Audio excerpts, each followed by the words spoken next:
Okay, I think we are ready to start. In the first place, thank you so much for attending this webinar. Today, we are going to talk about the benefits of local food and how to find them in short food supply chain. With me is Jeisel Goyanes, who will be doing the main topic of the session will be leading by her. And I will be moderating and explaining a little bit, doing an overview of the agroBRIDGES project.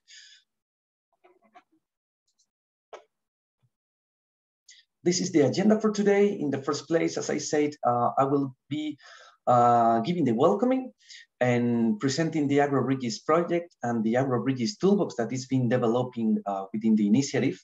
And then I will give the floor to my colleague Jeisel to talk about the benefits of the local food. She will also explain us local food. She will talk about short food supply chain. We will have in the middle some interactive activities. So please make sure you have your phone with you because we will have an activity through Mentimeter. And we will finish with a wrap-up and also a Q&A section. So in case you have any kind of questions during the session, I encourage you to use the chat function that we will be reading your question and reading at the end of the session. Before I start, please, on webinar notices, the session is being recorded. We are going to avoid to say your name or any confidential information to be compliant with the GDPR rules. Also, please make sure that your microphone is muted. We double check it in advance, just in case. It's good to reinforce this with you. And also, as I said before, use the chat function to enter your questions. And last but not least, remember, this is an interactive session. We want that you ask us questions, that you participate in the Mentimeter activity. Please feel free to let us know any kind of doubt that you may have during the session. Well, let's talk about agroBRIDGES. agroBRIDGES is basically a European project in the framework of AIDS 2020 that seeks to empower farmers through new business and marketing models based on short food supply chain. Basically, the project was born from the need to stimulate the adoption of short food supply chain in the European Union. Basically, we believe that this business model will introduce a key economic, social, and environmental benefits for the sustainable development. We are actually running a pilot with 12 targeted European regions that we will implement the agroBRIDGES toolbox. And we are for sure trying to help them, the producer, to choose more sustainable business models. The consortium is composed by a total of 15 partners across Europe. As you can see, there is people from Italy, France, Portugal, Greece, all the countries, most of the countries around Europe. So there is a lot of research, professional and partners that are boosting the initiative and doing some research in this field. The objective of the initiative is basically, in the first place, empower the farmers with practical knowledge and support to set up short food supply chains. Also to deliver a decision support tools to facilitate the selection of most suitable business model to be adopted for animating short food supply chain.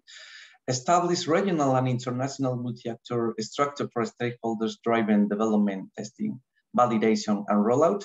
And here we are basically the main objective that we are at sustainable innovation. And with this workshop, we are offering a combination of communication materials, training programs, event guides, and digital tools packed in the agroBRIDGES toolbox. So the webinar of today is part of one of the agroBRIDGES tool, which is inside the agroBRIDGES toolbox. This toolbox is composed by several tools. Some of them are specifically for communication. As you can see here, we have developed a social media guide that is We Need Local Food. Basically, we provide here some guidance in the field of social media. How can the producer communicate their top key messages? Some example of copywriting. How can they boost their business model through social media? So we are giving here some best practices some tips to increase the communication within their business models based on short food supply chain. But also, we have produced some audiovisual content. We recently launched a video, which is Yes You Can video, where basically we compile 12 success cases across Europe that it may be interesting and inspireful for the producers, so they can find new ways to seek more business model based on short food supply chain. We also have created another webinar which was regarding food public procurement that is already available in our website. And also we have created a Label Me, which is a guide, but basically compiling the key guidelines about how and why to create short food supply chain labels. That this is also a very important part to boost these kind of business models. As part of the communication tool, we also have a tool which is the Know Your Local Food. And this webinar is created in the framework of this tool. And basically the main objective here is to create awareness and also educational materials revolving around the benefits of short food supply chain. But also learn the importance of healthy diets. That was the last workshop that we held on April 28th. And if you missed this workshop, we encourage you to see in the agroBRIDGES YouTube channel. All the recordings are published there and are available for every stakeholder that they may want to see. But today we will talk about local food. My colleague Jeisel will introduce this topic.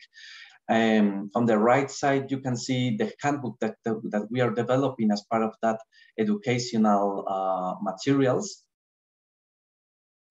Basically, I would like now to give the floor to Jeisel. This was kind of overview of the agroBRIDGES project and the role that we are doing here at Sustainable Innovations.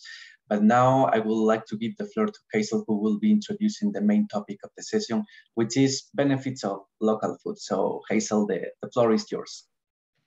Thank you, Pablo. First of all, I just want to inform you that of course all of these materials are being produced at the moment. So in case you want to access them, you still need to wait for most of them a few months, but we encourage you to check out our social media channels in case you want to stay tuned to know where we launch it. Of course, many of the videos are already available on the YouTube channel of the project, but for the rest of the materials, you will probably need to wait a few months in order to have access to them. So I will directly enter this first topic of the benefits of local food. Pablo, please go to the next slide. Before actually talking about the benefits, of course, it is important to know what we are talking about when we refer to local food. And the definition we have included here is that it is the one produced within a short distance of where it is consumed. And we should know that it's often accompanied by a social structure and a supply chain that is actually different from the one that we see on the large scale supermarket system. Please go to the next slide. So I have included here also some important information about local food before actually entering on the different benefits. First of all, we should know that the local food is considered healthier than other non-local food because it normally uses less of inputs such as pesticides, synthetic fertilizers, animal feed, water, and energy. And of course, these characteristics do not imply only a health benefit, but also an environmental one, because normally this local food needs less packaging and less energy for storage when compared to other non-local food, or if we also compare it to the food normally sold on supermarkets, for example.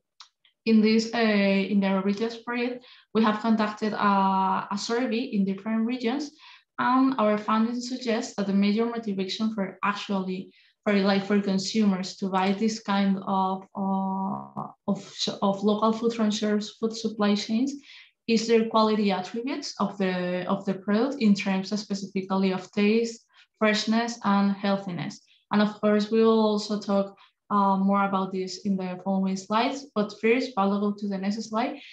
I want you to participate before actually entering on what the benefits are of this local food. And I want you to first ask you about what do you think these benefits are. And after that, we'll go through the different benefits that we have identified as part of the BRID. But for now, we'll give just a few seconds for you to enter on this Mentimeter and use that code to answer one of our questions. And I think Pablo, like in a few seconds, he will start sharing the screen also. Yes, let me just add the link here in the chat and also the code.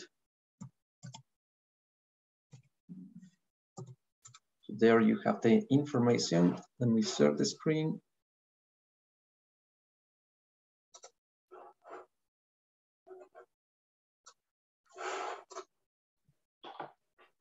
Okay, so we already have some answers.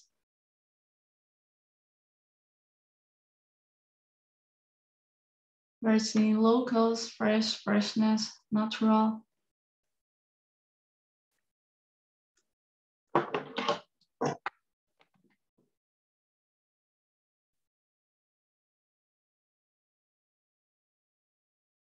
Sustainable. Seasonal.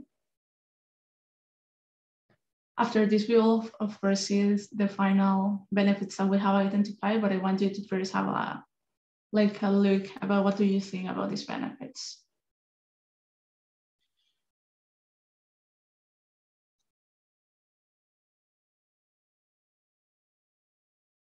Okay, I think most of people are answering fresh and freshness, and that's why words are getting like bigger. We have seasonal, freshness, sustainable, natural, no transport, transparency, closeness, low cost, less transport. Yeah, we have different key benefits here related to the freshness of the food and also related to the transport, basically, which is actually when you say closeness is the same, no preservatives. We can also say it's as healthy. Better price. We also have sustainability again, low carbon. Okay, I think we already have more or less an idea of about what your perceptions are in terms of this local food, environmental friendly, maintain local economy. Basically, you're right. Most of all of these benefits are actually related to local food, also coming from shared food supply chains. So Pablo, if you want, we can go back to the presentations so I can talk in a more detailed way about each of these benefits. Okay, now I have included here some of the advantages we have found as part of the agroBRIDGES project. We can talk about each one of them in detail for providing an overview of how important shared food supply chains are. And of course, I will also talk about them in the next slides. But I will first focus on why we should keep supporting these shared food supply chains and the local food that we can get access to through these shared food supply chains. Of course, specific examples from different countries were included as part of the project among the different materials, because the agroBRIDGES project carried out, as I told you before, some surveys and some studies for you to better understand also how you could actually benefit from buying local food from shared food supply chains. And in the first one, we can see that we're talking about high quality, fresh, and healthy products offered. And these are basically keywords that have also appeared on the word cloud that we were just sharing with you. And yeah, this is totally true for many consumers. Shared food supply chains actually represent a means to access these high quality, fresh, locally produced products. And they're actually willing to adapt these supply chains in their decision-making purchasing process. The shared food supply chains normally deliver raw products, being the most common one, vegetables, fruits, and organic products in general. And of course, which are basically also basic products to have a healthy diet. That's also another of the points that we have included in these materials that we're producing, as Pablo already explain, we also connect them with the healthy diets, and that's why we also had this webinar last month on how it is a healthy diet and what kind of benefits there are for consumers. We also have this product knowledge, transparency, and traceability. I think the transparency will also appear in the World Cloud. And of course, consumers, well, actually, when the agroBRIDGES project conducted this survey, consumers perceive the data about methods of production, farmers' information, and actually even like social values of producers. They perceive this as an added value that enhances their consumption preferences. The best option for consumers who have some kind of concerns for the health of their environment or for themselves would be to actually purchase these local products in seasons and purchase them like from producers who already are using some kind of ecologically production methods or are certified as organic producers. Like, it is important to understand that food, especially like fruits and vegetables, start to lose their nutrients like in the first 24 hours after they're being picked up. And that's why people perceive local food coming from short food supply chains normally fresher and plenty of nutrients if we compare it to the food that is no local or that is not coming from this business model. In addition, like these short food supply chains offer food that is not normally exposed to chemical products or other artificial conditions, as they are not intended to take part of long distance transport. And this was also mentioned in the World Cloud that you were already where you participated. So the decision of many consumers towards buying this local food from short food supply chains is basically supported by the fact that local producers can be trusted, and there is the possibility to trace the origin of the product, and that's also like much appreciated by consumers. The third main benefit that we have identified is related to the convenience, efficiency, and easy access. And of course, we're aware that in each country we have different options available for consumers when they want to access this local food through short food supply chains. And of course, each of the options brings some advantages and some disadvantages at the same times. But of course, this easy access, we can mention that we can find them in many ways, and I will also talk about that in a few minutes. But just to mention some of them, like we can even find this local food in supermarkets, we can find them in outdoor farmer markets, in online sales or e-commerce, among others. So you have like, of course, it will depend on your country, but you will have many different possibilities to access this local food.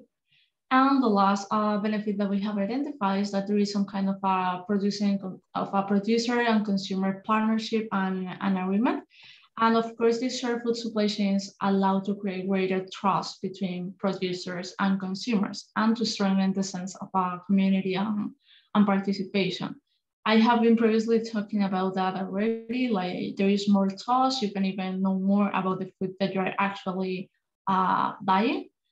And there is evidence actually that these short food supply chains play an important role in local societies in the region where they are like present, and that they favor the interaction and connection between farmers and consumers, between farmers and producers, and also consumers. And this also promotes this development of trust. Consumers, basically, what we have seen in our studies, that they appreciate when there is the story itself, and when they can access that story directly from the producer. And that's why that kind of experimentality is associated also with this local food.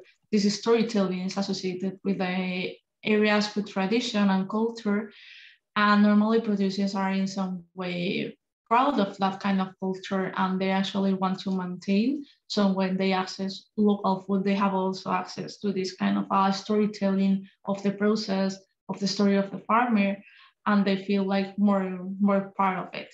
So these are basically like the main benefits. Of course, there are many more, and most of them were already mentioned by you in the question that we shared before. But in our project, we put like our focus on these four because it is like these are the ones that are more repetitive. when we ask consumers about how would they prefer this local food. As you may have seen, I have been talking like constantly also on short food supply chains. So I will directly go to the next slide, please, Pablo. So we can start also to understand a bit this relationship between local food and short food supply chains, and why I'm like constantly mentioning and talking about this business model. And next slide, please. So for sure, food supply chains have many definitions. There are many concepts that can include different aspects, but for the purposes of our project, as definition was developed and agreed, that is clear and easy to understand from our perspective. So for us, we would say that short food supply chains have as few links as possible between the food producer and the consumer or citizen who eats the food. Of course, I told you there are many definitions, but this is a good one that serves like as a starting point for you to understand what we're talking about. Next slide, please, Pablo. So here I have included some key information for yourself to understand why we're talking about these short food supply chains. As you can see, the short food supply chains in the EU are part of the Common Agricultural Policy, and their promotion is basically through legal and policy incentives implemented since 2013. And this is basically done through the National Rural Development Programs. Of course, we have been already talking in some way about this when talking about the local food, but these short food supply chains also improve local producers' market positioning, and it increases the intermediaries margin. Basically, because as I told you, this business model allows you to have as few links as possible. So of course, this also reduces this intermediaries margin, and it makes it possible to have fresher products with lower distribution costs and a fair remuneration for the producer. You were already explaining, or well, you actually like your thoughts also included some related to lower prices, etc. But also like we're giving you this like the other side, like for the producer, there are also benefits, of course, because they are not only feelings, but they can like offer good products with a better remuneration, if we can say it like that. We should know that, of course, short food supply chains are linked in many different ways to local agriculture and to local food. But we should know that short food supply chains are not only about local food, as this concept focuses on ensuring production processes, trade, and consumption, that all of them occur within a defined geographical boundary, without limiting the stages or considering any further than the location of the actions involved. And this means basically that even if many times short food supply chains can be seen as local food markets, for example, short food supply chains are not only about this local food. I have also included here some of the places where we can find the short food supply chain, and of course we'll talk about that later. We have, like, just to mention a few of them, we have on farm, we have farmers market, internet deliveries, pick your own, community supported agriculture, and of course all of them are part of different business models that have been also identified as part of our project. But I want you to actually think about which kind of places in your daily life you think you can access this local food through short food supply chain. So Pablo, you can go to the next slide. And this is the next question. You can re-enter the link that we share with you and also use the same code.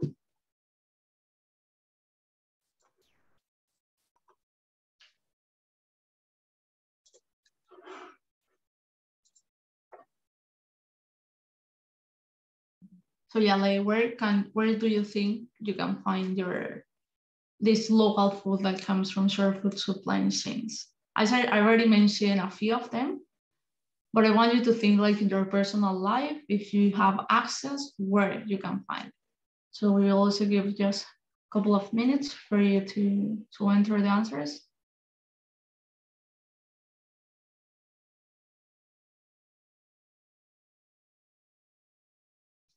We have supermarkets, farmer markets, local markets, farmers, yeah.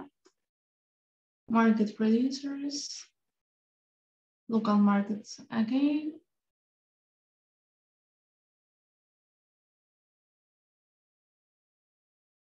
On Facebook, okay, producers.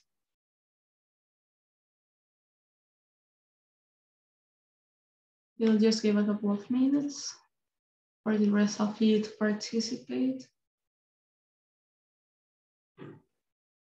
On Instagram. Since we're going, farmer shops.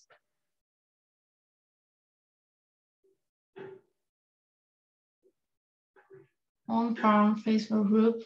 So yeah, we have like a mix of social media on the internet and also on physical places. And yeah, you're like totally right. We have plenty of options over there. I think we already have like an overview of where you think you can find this local food. So Pablo, if you want, just go back to the slides. Okay, so now I have included here some kind of a diagram for making you like easier to understand where you can find them. As I told you, we have conducted many research studies, surveys, in a specific region. So this is some kind of a summary of different business models, the specific places in which you can find them. And this figure basically aims to illustrate our business models and highlight the different channels available in each one of them. And of course, as I already told you, like all of these specific places have some advantages and disadvantages, and it doesn't mean that you can get access to all of them in your specific country or region, because of course this depends. But you should know that you as consumers have also the opportunity to decide and to analyze which one of this business model is the best for you, or which one of this is actually present in your specific country region. So I will go like briefly on each of them. In the first case, we have the community supported agriculture, and here we can see that normally local consumers act in some way as co-owners, and there is normally some kind of a partnership with local supermarkets, farm shops, and there is like a connection between producers and consumers, and they have some kind of pre-existing agreements where consumers can pay also an agreed membership fee or offer some kind of a labor service or even both in exchange for the productions. And we normally have, as part of this model, weekly deliveries. Deliveries is one of the main characteristics, and I have included here some of the places for you to better identify this business model. Like in your normal life, we have on-farm pickup, central distribution site, farmers market distribution, home delivery, bulk distribution. Then we have the face-to-face business model, which is basically when producers are selling their products directly to consumers. And here is when we can actually connect this model with local food and the benefits already explained, because this helps to improve the transparency and trust. As I was explaining, you can get access here to the storytelling, to the product traceability, and to have actually like a good knowledge of what you are buying, the kind of benefits of that specific food, if they have nutrients or not. Like you have direct access to the person who has produced it normally, so you can ask them whatever you want to know. And in this model, we have sales directly on site or close to production locations, special events and fairs, farm events, open air markets, local markets. You already mentioned many of these places in the questions that we have just shared with you.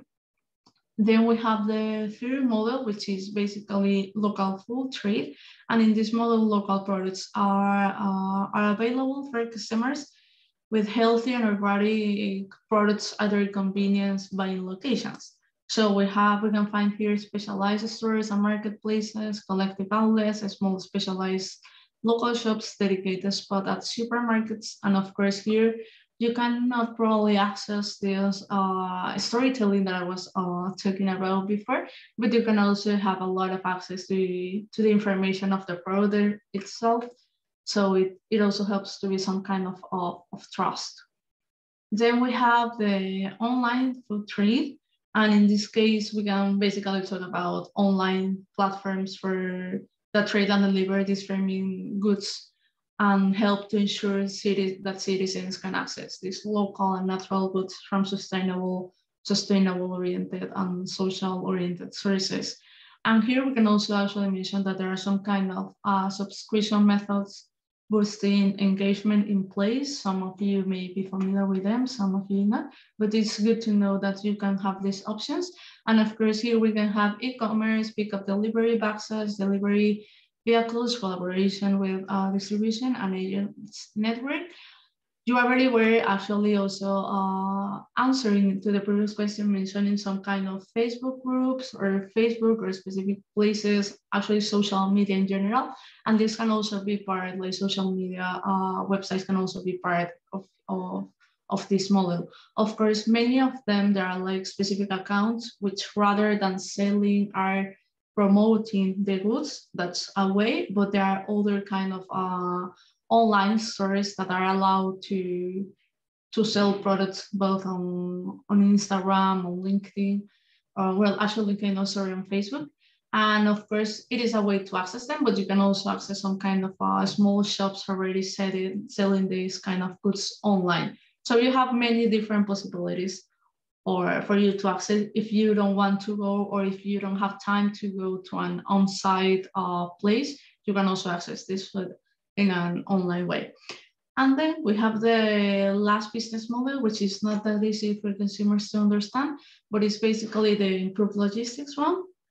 And we should know like all the models that I have already mentioned like before are addressing diverse customer segments. And most of them are actually targeting like individual consumers, small groups, or shops actually. But this improved logistics business model actually targets business to business and business to customer segments, what is basically known as B2C or B2B. And in this sense, consumers are not only like individual users, if we see them that way, but consumers are also grocery stores, healthy food shops, canteen, workplaces, schools, companies, universities. So this model, what brings is that there is a cooperation between between producers to develop a joint entity that enables transport and packaging. This of course also helps to help us to have these environmental benefits that I was talking before in relation to local food. So basically this is like a summary of the 5 business models that we have identified in the agroBRIDGES project. And as I mentioned before, you have plenty of possibilities. Like if you do want to access local food, you can access it in an easy way. It's just that you get used to it and that you look for the options that you have in your region, in your country. As I said before, as part of our project, we have developed some kind of surveys and researches. So if you also want to know like more about how does it look like in your specific country or region, or what is happening in your country in this sense, you can also have a look at our materials. So I will stop now this part. Please go to the next slide. And I think I will just like open the floor for any questions or comments you may have in relation to these benefits of local food and to the relationship existing between local food and shore food supply chains. So I will give just a couple of minutes for you to understand. We actually have Jeisel a few questions coming from the chat. I will answer the first one. Have you seen differences between countries? How consumers define local food in their mind? Are there differences in definition of shore food supply chains in different countries? and what is preferred most popular place to buy local food if available? Okay, I will answer these first questions. Actually, when you ask a consumer to define local food, the first things that came to my mind is some kind of characteristics of the food itself, like natural, fresh, healthy, like that's the normal thing. Of course, consumers don't normally like perceive this kind of food in a really complex way, but it's also important to mention that they don't associate this local food with the one already in supermarkets, for example. They associate that this local food is not that easy to find. So we have like these two sides. On one side, the characteristics of the product, they think it's of course healthy, it's fresh, etc. And then we have the question related to access, in which they say or they think that it's not that easy to access it. Of course, this depends on the country when you are based, and this is connected to the next questions, like what is preferred of the most popular place to buy local food if available.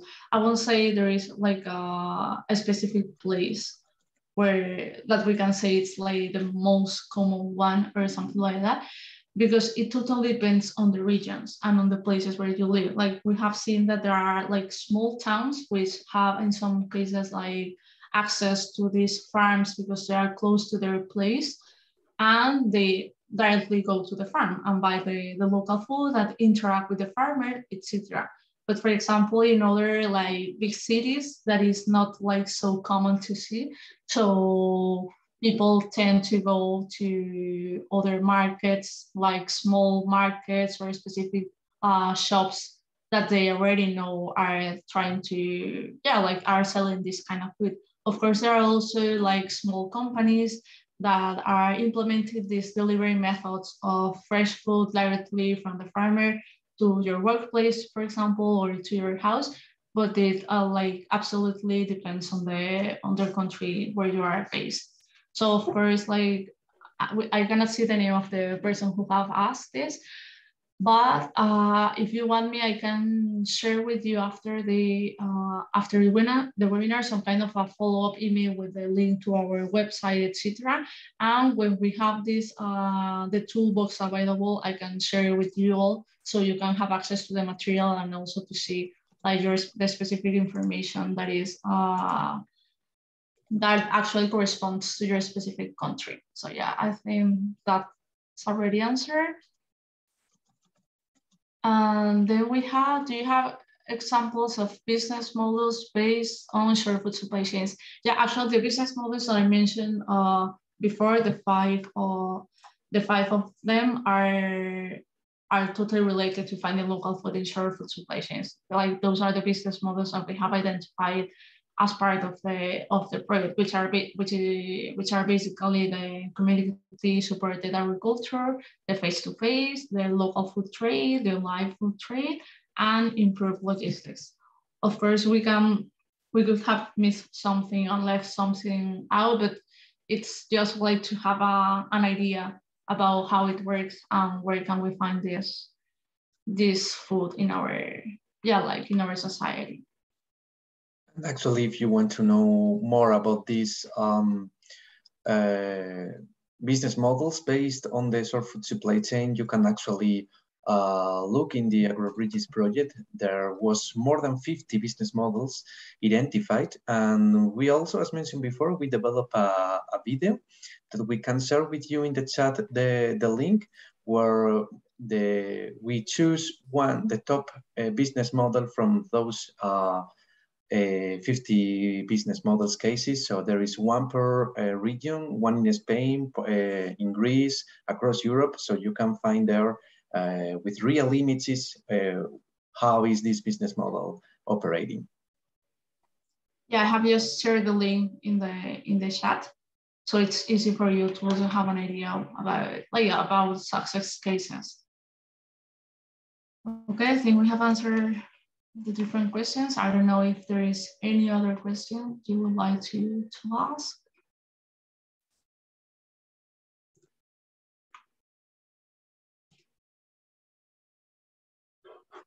Okay, it seems that there is no other question. In any case, Pablo, please go to the next slide. As I already explained, like we are currently working on the different materials that be available for consumers, for producers, for public procurers, etc. So we do encourage you to keep an eye on our social media channels, on our website, and in order to you to like to get to know when we launch these materials, so you can access them and see all the information. And we hope you find it useful, as it includes a lot of relevant information, not only about benefits of local food or short food supply chains, but actually also about how to connect consumers and producers, how to raise awareness among society on this topic. So yeah, that's all for now. We hope you enjoy the webinar, and in case you have any doubt, of course, you can reach us out. In the next slide, we have included our emails. Yeah, thank you, Irini. She has already included the 50 good practices cases identified by the agroBRIDGES project. Those cases correspond to all the geographical areas that are covered as part of the agroBRIDGES project. So yeah, we do encourage you to visit that section, and yeah, to keep an eye on our social media channels so you can know when we launch all the information. So if you don't have any other question or comment, thank you again. I think we can just finalize the session. Thank you very much, all the attendees. Remember, this session will be shared also in our social media channels. Thank you again for your questions. And if you have any other question, comment, or doubt, do not hesitate to let us know to reach us through email. Thank you.